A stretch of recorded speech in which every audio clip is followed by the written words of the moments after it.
प्रात ज्योतिर समस्त दर्शक भाई भणी मानकु मोर आंतरिक शुभेच्छा एवं अभिनंदन जनाए।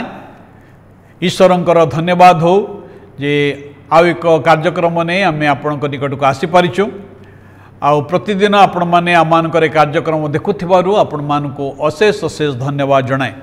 जदि ये कार्यक्रम आपन को भल लगुच जदि आप ईश्वर आशीर्वाद पाउचंती अन्य मानक जनातु जेपरि सेमाने मध्य ईश्वर आशीर्वाद पाइबे। ये कार्यक्रम संबंध में जदि आपणकर कौन सी प्रश्न थाए कौन सी प्रार्थना अनुरोध थाए दयाकोरी आम को जनातु। आम आपणकर प्रश्न उत्तर देवाई चेष्टा करूँ एवं आपण निमंते आम नियमित भाव में प्रार्थना करुचु एवं करूँ। तेरे आसत मैंने आज कार्यक्रम आग को बढ़िबा। आज मैंने जो प्रसंग रे ध्यान करिबा से प्रसंगटी हूँ या गत थर आम आलोचना करूँ अल्प किछि सुस्थ मन सुस्थ जीवन। The sound mind is the healthy life. आम एक कथा देखिथिलु जे आमर मन एक बहुमूल्य संपत्ति अटे। आम मन आम जीवन परिवर्तन द्वार अटे। एक कथा आम देखिथिलु।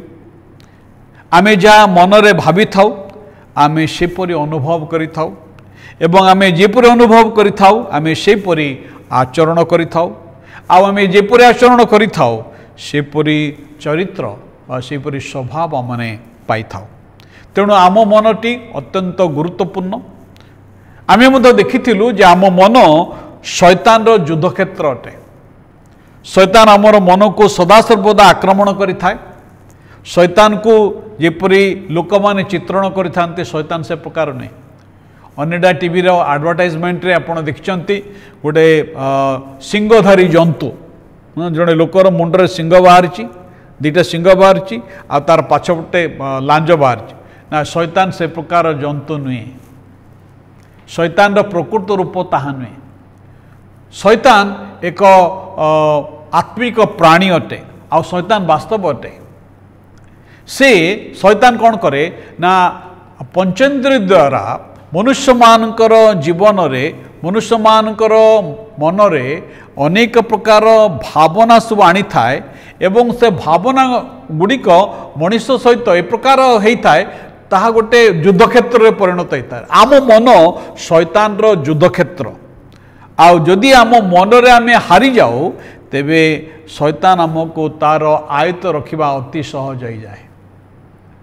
जितेबले आम मन रे आमे हारी जाऊ शैतान सहजरे आम को आक्रमण करे। आज आम देखिबा एक सुस्थ मन सुस्थ जीवन।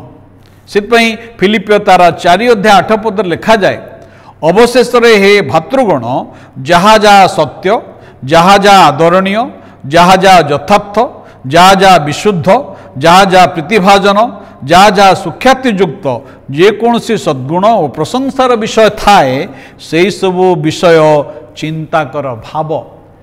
ये समस्त जहाँ उत्तम यथार्थ प्रीतिभाजन सुख्यातियुक्त सद्गुण एवं प्रशंसार विषय से सबु विषय को भाविबा पई आम मन को से सबु विषय रे भरपूर करिबा पई ईश्वर चाहती।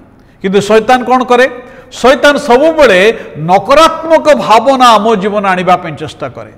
घृणा ईर्षा हिंसा तिक्तता दलभेद मतभेद विभिन्न प्रकार कामना विभिन्न प्रकार असना विषय सबू आम मन रे भर्ती करी आम जीवन रे ता कार्य करिबा पई शैतान चेष्टा करिथाए।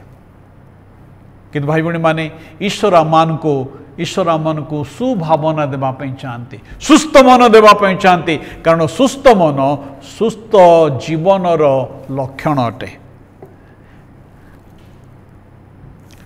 मु आगुरी कही आमर मंद भावना को आमे आम उपर दे आमर मन उपर दे जीवाक आमे बंद करि परिबा नै। किंतु से मंद भावना रे आमे रहिबा नाही। से मंद भावना रे आमे रहिबा नै। से मंद भावना को आम मन रे बसा बांधिबा को आमे देबा नै। जदि आपण आपणकर भावना को परिवर्तन करि पारिबे आपणकर जीवन को मध्य परिवर्तन करि पारिबे। आपणकर भावना को जदि परिवर्तन करें आपणकर जीवन को मध्य परिवर्तन करें। आज अनेक लोक माने सेमानकर नकारात्मक भावना रे से बंदी भाव अच्छा सेमाने एक प्रिजनर भाव एक जेल घरे थिला बेले से अच्छी से मैंने एक कथा बुझीपारती नहीं जे ए नकारात्मक बंदी गृह मुक्ति पाइबार चाबिकाठी से हाथ में अच्छी आउ ये चाबिकाठी ईश्वरंकर वाक्य द्वारा आमर मन को नवीकरण करने द्वारा जितेबाला ईश्वरंकर वाक्य द्वारा आम आपणार मन को जिते नवीकरण करूँ जिते आम ट्रांसफॉर्म करूँ सेतेबेले ये जो नकारात्मक बंदीशालर द्वार उन्मुक्त हो जाए। पुरातन नियम रे भाववादी माने नूतन नियम रे बाप्तिजक जोहन एपरिक प्रभु जीशु ख्रीष्ट मध्य गोटे प्रसंग प्रचार करथिले ता थिला मन परिवर्तन कर कारण स्वर्ग राज्य सन्निकट। मन परिवर्तन कर कौनसी भाववादी कौनसी प्रभु श्रीकृष्णकर शिष्य माने कि प्रभु से निजे एक कथा प्रचार कले नहीं तुम्हें तुमर धर्म परिवर्तन कर एक कथा कहले नहीं तुमर पोशाक परिवर्तन कर एक कथा कहले तुमर खाद्य पेय परिवर्तन कर एक कथा कहले नहीं तुमर संस्कृति को परिवर्तन कर तुमर भाषा को परिवर्तन कर एक कथा कहले नहीं किंतु प्रभु श्रीकृष्ण एवं भाववादी माने एवं यीशुंकर शिष्य माने कथा प्रचार कर कहले मन परिवर्तन कर। भाई बहनी माने जिते आमनकर मन परिवर्तित हुए सेतेबेले आम एक सुस्थ जीवन प्राप्त हो पारू कारण जोठारे आमर मन थाए सेठारे सबकिछि थाए। जिते आमनकर मन को आम परिवर्तन करूँ जिते आमर मन ईश्वरंकर सत्यतारे रहिबो कारण ईश्वर वाक्य बाइबल लिखा अछि तुम्भे माने सत्य जानिबो आ से सत्य तुमान को मुक्त करिबो।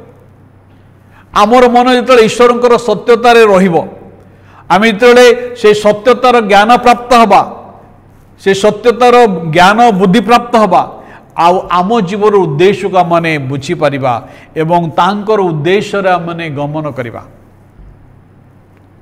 से प्रभुंकर वाक्य बाइबल रे माथ्यू तार 22 अध्याय 37 पद लिखा जाए से तांको कहले तुम्हें आपणार समस्त अंतकरण समस्त प्राण वो समस्त मन दे प्रभु अपना ईश्वर को प्रेम कर। ईश्वर के वाक्य कथा लिखा अच्छे तुम्हें समस्त मन समस्त अंतकरण समस्त प्राण समस्त मन दे प्रभु अपना ईश्वर को प्रेम कर। प्रभु आम को कथा कहना तुम मन को काढ़ी कर फोपाड़ी दियो से कहना तुम्हें माइंडलेस हो जाओ ना प्रभु कहना प्रभु आम को चाहते जेपरी आमने भावपूर्ण सुस्थ मनर व्यक्ति हो आमर मन को सुस्थ रखो ईश्वर आपण को एवं मते आउ से चिंता करने आमान को मन देइछंती किंतु ये चिंतार व्यतिव्यस्त होगापी आमान को ईश्वर चाहते नहीं आमको चिंता न करी प्रभु उपर निर्भर करने चाहती आपण कौन आज आनंदरे बंचापी चाहती आपण कौन से शांतिर मार्ग चाहती आपण कौन सुस्थ जीवन चाहती प्रभु श्रीकृष्ण निकट को आसतु से आपण को से तांकर शांति देवे तांकर आनंद देवे एवं आपण से अनंत शांति भोग करेंगे। प्रभु आम समस्त को आशीर्वाद करूँ।